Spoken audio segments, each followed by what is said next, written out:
Well, hello, I'm Chris, and this is my removing solid oak floors and replacing them with this rigid vinyl core flooring. And I apologize to the people who think it's stupid to rip solid oak floors out. The floor plan had to change in this house. It was built in '46. We're gonna go in and show the process to make all this look like that. So we need to slice this floor up in small enough pieces that we can load into the truck.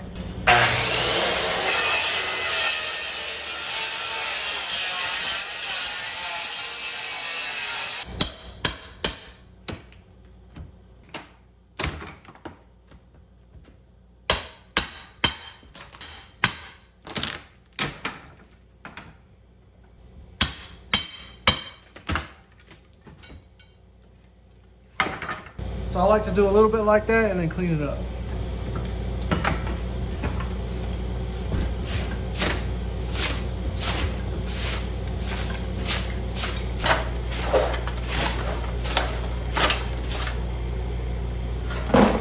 So I do a little area at a time because we need to inspect this 100%. Every nail has to be removed. We have to look for rotten wood and replace it. Now we have to get all the nails out. We got a rotten piece right here. We got to cut it out. How many nails can you count there? Let me get them out and I'll tell you.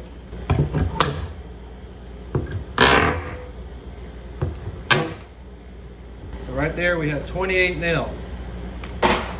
My grandma used to have a garden and stuff, so I'm pretty sure the termites came from the side of the house and just ate this piece up, and somehow just happened to stop right there at the knot, because it's not rotten right there, just right there.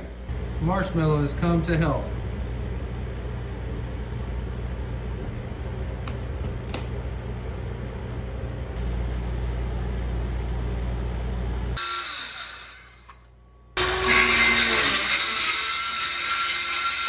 So we can stand on it, it passes the test. We'll just go to repair what we can. So now we got to get that piece out, and remember it's 3.5 inches under there.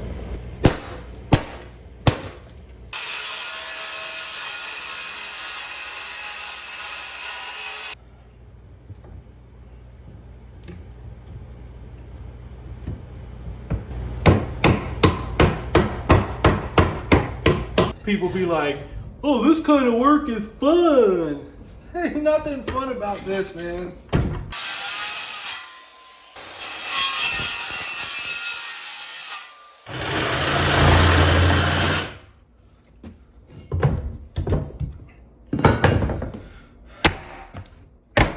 See how we made a custom cut and that fitment came out beautiful.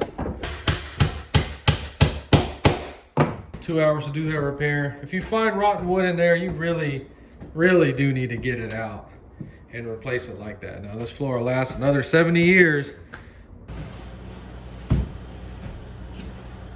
And we just start to screw it down. I stand on it to level it out. I do every single screw just like that, flush.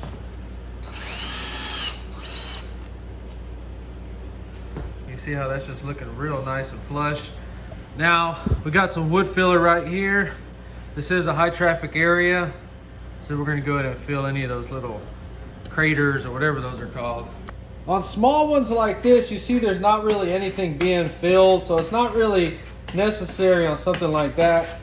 But this whole thing is like dropped in, so we are putting it in a little thick. Do 2 passes if you're concerned with that. Right here we got another deep one. So it goes on pink and you can see it drying almost the color of wood. That's the first time I've seen that stuff. So it's just a lot of cleaning and a lot of inspecting on the floors before we put the plywood. But you see how nice that turns out. Let me go ahead and get the rest of the plywood down. So it is Memorial Day weekend. As you can see, I started to take the top down on the Jeep to go cruising. But you know what? I can't, because I gotta do floors. So I have worked on this about 12 hours in the past 2 days, and we are finally about to lay our last 3 pieces. The stuff has to be cleaned and cleaned again.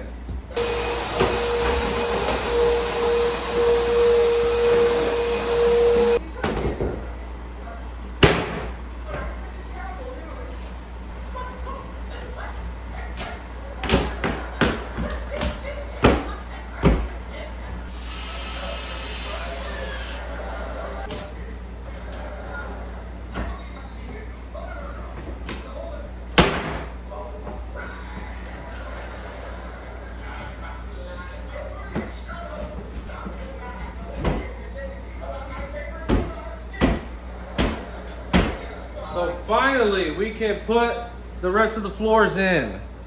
We got a piece that's cut from the previous row. You always want to inspect these corners, every single piece, and make sure they're not chipped off.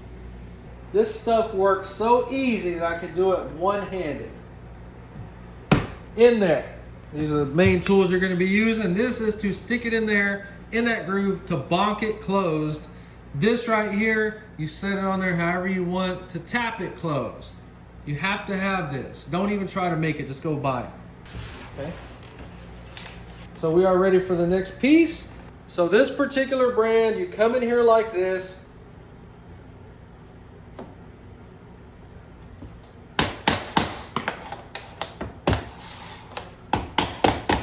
Okay, once you get it tapped in there, it'll just start laying down. Right here we have the two pieces. Tap it kind of hard. Hard. Got the little wedge in there with the tool. Bonk it. It's a little bit that way. Go to the next piece. So we've been working for about an hour, making some progress. Now we need to fill in these gaps. We're not even putting no pressure. So a sharp new blade is very critical. Fresh piece.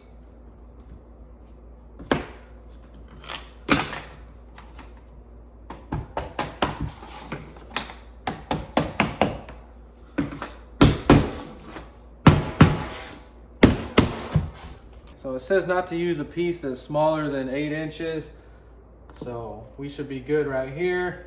All right, so you kind of get the idea on the process. Let me go ahead and finish this thing up and we'll do the final review. So we got the floors all in the kitchen. We got the refrigerator pulled out. We got it all back in there.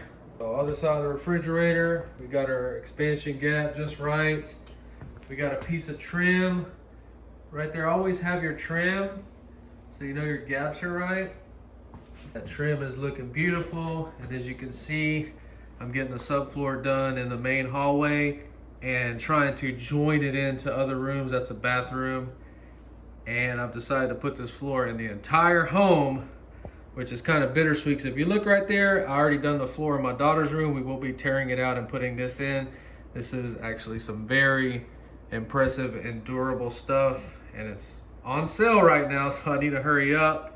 But just kind of giving you an idea how you go about these floors. It's a lot of work, it's a lot of money, but at the end you have beautiful floors that who knows how long they'll last. I'll do a video when they start to fail, hopefully never. But it really doesn't matter. We got the nice subfloors done now. We can just pull this stuff out and put the next best thing in there when we get there. If you enjoyed this video, please like and subscribe, and thanks for watching.